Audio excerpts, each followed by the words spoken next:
नमस्कार विद्यार्थी मित्रांनो, आज आपण एका नवीन टॉपिक विषयी डिस्कशन करणार आहे। हा जो टॉपिक आहे हा रे ऑप्टिक्स या टॉपिक मधील आहे, ज्याच्यामध्ये लेन्सचा जो आपण त्या ठिकाणी स्टडी करत आहोत त्या लेन्सशी रिलेटेड या ठिकाणी हा टॉपिक आहे। या टॉपिक मध्ये किंवा हा टॉपिक बघितल्यानंतर आपल्याला काय समजणार आहे तर लेन्स मेकर फॉर्म्युला जो आहे तो कशा पद्धतीने आपण डिराइव्ह करायचा आहे याचं नॉलेज जे आहे ते आपल्याला या फॉर्म्युल्यावरून त्या ठिकाणी भेटणार आहे। तर आपला टॉपिक काय आहे बघा, refraction through spherical refracting surface. आणि इथं आपण जो रिफ्रॅक्टिंग सरफेस कन्सिडर करणार आहोत तो आहे कॉन्व्हेक्स लेन्स, आपण म्हणू शकतो कॉन्व्हेक्स लेन्स या ठिकाणी आपण कन्सिडर करणार आहोत। आता त्याच्यासाठी सगळ्यात अगोदर आपण या ठिकाणी लेन्स ड्रॉ करून घेऊयात। सपोज हा एक स्फिअर आहे आणि या स्फिअर पासून आपण एक लेन्स ही तयार करत आहोत। ही जी आहे ही लेन्स आहे, ओके। आणि या लेन्सचा हा आहे सेंटर। आता या बाजूचा जो पोर्शन आहे तो ग्लास आहे आणि त्यामुळं त्याचा जो रिफ्रॅक्टिव्ह इंडेक्स आहे तो म्यूट आहे आणि याच्या बाहेर जे काय आहे ते आहे एअर, त्याचा रिफ्रॅक्टिव्ह इंडेक्स आहे μ1। हा जो पॉइंट या ठिकाणी आपण कन्सिडर केलेला आहे हा या स्फिअरचा आहे सेंटर। या सेंटर मधून जाणारी लाईन जी असेल ती लाईन या स्फिअरच्या या पॉइंटला कट करत आहे। हा जो पॉइंट आहे त्या पॉइंटला आपण पोल असं म्हणतो। आता पोल पासून सेंटर पर्यंत जे अंतर असतं त्याला आपण आर असं या ठिकाणी म्हणतो। आता बघा, जर एखादा लाईट रे हा जर मी असा पास केला की जो लाईट रे या सेंटर मधून पास होत आहे तर रिफ्रॅक्शन नंतर तो सरळ त्याच डायरेक्शन मध्ये जाणार आहे आणि हा जो ऍक्सिस आहे त्या ऍक्सिसला आपण काय म्हणत असतो, प्रिन्सिपल ऍक्सिस। आता समजा एखादा ऑब्जेक्ट मी या ठिकाणी कन्सिडर केला आणि त्या ऑब्जेक्टला नाव दिलं ओ आणि या ऑब्जेक्ट मधून एखादी लाईट रे जर मी पास केली इथपर्यंत तर ही जी लाईट रे आहे या लाईट रेला आपण इन्सिडेंट लाईट असं म्हणू की जी इन्सिडेंट लाईट या स्पेरिकल रिफ्रॅक्टिंग सरफेस वरती इन्सिडेंट होत आहे। आता रिफ्रॅक्शन नंतर ही जी लाईट आहे ती लाईट जी नॉर्मल आहे त्या नॉर्मलच्या बाजूला बेंड होत असते। मग आता इथं जर आपण एक नॉर्मल ड्रॉ केली आणि नॉर्मल नेहमी ह्या सेंटर मधून जाणारी असते, ही काय आहे त्याची नॉर्मल आहे। आता ही लाईट रे अशी सरळ न जाता ती बेंड टुवर्ड्स द नॉर्मल असते, त्यामुळं ही जी लाईट रे आहे ही अशी कुठेतरी इथं बेंड होणार आहे या पॉइंटला, ओके। हा जो पार्ट आहे हा आपण या ठिकाणी वाईप आउट करून घेऊया। आता इथं या पॉइंटला आपल्याला काय भेटणार आहे, इमेज भेटणार आहे। आता आपल्याला माहिती आहे की पोल पासून ऑब्जेक्टचं जे डिस्टन्स असतं ते आपण कशाने डिनोट करतो, यू ने डिनोट करतो। पोल पासून इमेजचं जे डिस्टन्स आहे ते आपण कशाने डिनोट करतो, व्ही ने डिनोट करत असतो। तर इथं आपल्याला ही अशा पद्धतीची फिगर बघायला भेटेल। आता इथं या इन्सिडेंट रेनं नॉर्मलशी केलेला जो अँगल आहे त्याला आपण अँगल ऑफ इन्सिडेंट म्हणतो। हा जो रिफ्रॅक्टेड रे आहे या रिफ्रॅक्टेड रेनं या नॉर्मलशी केलेला जो अँगल आहे त्याला आपण अँगल ऑफ रिफ्रॅक्शन असं म्हणतो।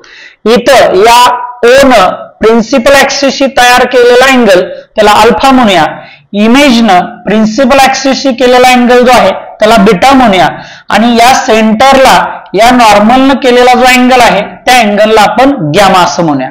आता छोटंसं कन्स्ट्रक्शन करून घेऊया। हा जो पॉइंट आहे त्याला आपण एम नाव देऊ। या एम मधून प्रिन्सिपल ऍक्सिस वरती एक परपेंडिक्युलर लाईन ड्रॉ करू आणि त्याला नाव आपण एन असं देऊया, ओके। आता या पॉइंट मधून आपल्याला काय मिळणार आहे तर याच्यामध्ये आपल्याला रिफ्रॅक्टिव्ह इंडेक्स जे आहेत μ1 आणि μ2, त्यानंतर यू, व्ही आणि आर या चार मधलं आपल्याला रिलेशन भेटणार आहे। मग त्याच्यासाठी आपण असं म्हणू शकतो की या एम पॉइंटला आपल्याला स्नेल्स लॉ अप्लाय करते। Therefore apply Snell's law at M.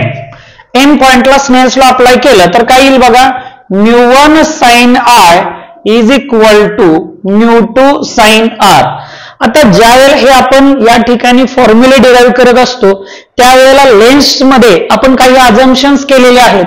त्यामधलं पहिलं जे अझम्पशन आहे ते अझम्पशन काय आहे की जेवढे काही अँगल असतील ते खूप खूप लहान आहेत, व्हेरी व्हेरी स्मॉल.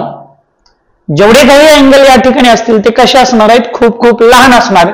याचाच अर्थ sine theta is equal to theta is equal to आपण त्याला काय म्हणू शकतो, टॅन थिटा असं म्हणू शकतो. ओके, म्हणजे जेवढे अँगल असतील ते काय आहेत त्या ठिकाणी खूप खूप लहान आहेत. म्हणजेच हे आपल्याला असं लिहिता येईल μ1 I is equal to μ2 R आणि याला आपण इक्वेशन नंबर 1 असं म्हणूयात. आता I आणि R याच्या ज्या व्हॅल्यू आहेत त्या आपल्याला अल्फा, बीटा आणि गॅमाच्या फॉर्म मध्ये लिहायचे आहेत. मग आपण कसं लिहू शकतो बघा, I इज इक्वल टू, आता इथं I आहे आणि हा जो आहे हा अल्फा आणि गॅमा हे दोन अँगल त्या ठिकाणी मिळत आहे. अजून एक आपल्याला गोष्ट माहिती आहे बघा की जर हा एक ट्रायंगल असेल, या ट्रायंगल मध्ये हा A असेल, हा B असेल, तर हा जो एक्सटर्नल अँगल आहे हा एक्सटर्नल अँगल काय असतो, या दोघांची ऍडिशन असतो. तसं इथे जर आपल्याला बघायला भेटलं तर I is equal to alpha plus gamma and R जर आपल्याला कॅल्क्युलेट करायचं असेल तर त्याला गॅमा कन्सिडर करावं लागेल. म्हणजे gamma is equal to R plus beta, यावरून आपल्याला R कॅल्क्युलेट करता येईल. R is equal to gamma minus beta. आता या ज्या I आणि R च्या व्हॅल्यू आहेत ते इक्वेशन 1 मध्ये आपण पुट करूयात. देअरफॉर पुट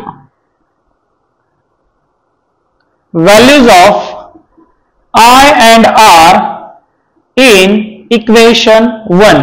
1 नंबरच्या इक्वेशन मध्ये या व्हॅल्यू आपण पुट करूयात. काय मिळेल बघा, या ठिकाणी आपल्याला μ1 alpha plus gamma is equal to μ2 gamma minus beta.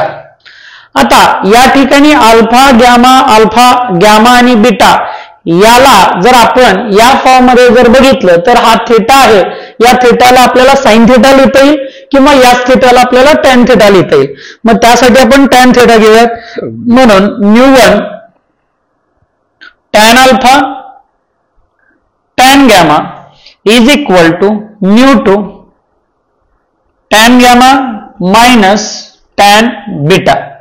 आता या फिगर मध्ये जर बघितलं तर या फिगरच्या जॉमेट्रीवरून आपण काय म्हणू शकतो बघा, टॅन अल्फा म्हणजेच काय आहे तर μ1 इज इक्वल टू अल्फा समोरची बाजू म्हणजे MN डिवायडेड बाय लगतची बाजू म्हणजे ON प्लस गॅमा समोरची बाजू MN डिवायडेड बाय लगतची बाजू म्हणजे NC is equal to μ2 into bracket gamma आपण लिहिलेलेच आहे MN upon NC minus beta समोरची बाजू MN डिवायडेड बाय लगतची बाजू म्हणजे NI हे आपल्याला या ठिकाणी लिहिता येईल. पण इथं जर आपण बघितलं तर P आणि N हे खूप दूर अंतरावरती नाहीत, म्हणून P म्हणजेच N किंवा N म्हणजेच P आपण या ठिकाणी म्हणू शकतो. म्हणून रिप्लेस N बाय P. मग या ज्या व्हॅल्यू आहेत त्या वरती जर आपण पुट केल्या तर आपण काय लिहू शकतो बघा, देअरफॉर μ1 इंटू ब्रॅकेट MN म्हणजे MP divided by OP plus MN MP divided by PC is equal to μ2 into bracket MP upon PC minus MP upon PI हे आपण लिहू शकतो.